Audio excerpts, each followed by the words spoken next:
In a 13-minute interview that is alternately hilarious and frustrating, radio host John Fugelsang matched wits with a Christian woman who voted for President Donald Trump, asking her repeatedly to explain why evangelicals support the president by citing one thing from the Bible that would back the president's policies.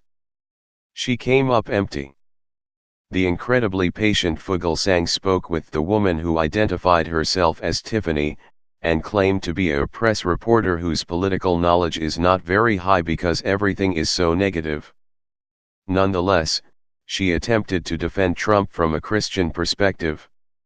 Noting she voted for Trump because he wasn't Hillary Clinton, Tiffany explained, "I'm a woman, so people think that I'm all pro-feminism and I am not," before saying she is a hardcore Christian.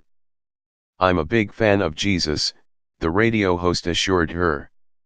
"Here's what I struggle with, and I say this with respect and love. I can't think of a single teaching of Christ that Donald Trump has fought for on a policy or personal level. To me, it is an absolute repudiation of the Sermon on the Mount, and there is nothing Jesus taught in the New Testament that I have not seen Donald Trump reject publicly. Why, as a Christian, based on the teaching of Jesus, why as a follower of Jesus, would you support a guy who, rather than stand up for the marginalized, as Christ does, consistently demonizes people at the lowest levels at the margins of society?" he asked. "Well, the first thing that came to my mind is that Christians believe in forgiveness," she parried.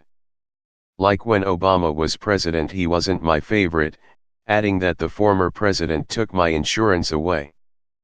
Fugelsang interrupted to point out that Obama made sure no one would lose their insurance over a pre-existing conditions. "You're right," Tiffany conceded, before adding her and her son's pre-existing conditions are still covered. "Me as a Christian, I did not support the thing that Obama was doing," she continued. "As a Christian, which things?" the host asked. "Which teachings of Christ did Obama go against?" Again I don't have political knowledge," she replied. Fugelsang then asked her why she thinks Trump is the Christian option. "I think he's the Christian option because he always uses God's name," she attempted, before adding that Trump is bringing Jesus back to America. Asked to cite anything from the Bible that supported Trump, the conversation went downhill as the radio host cited chapter and verse, and Tiffany seemed to be unfamiliar with anything from the Bible that she could quote.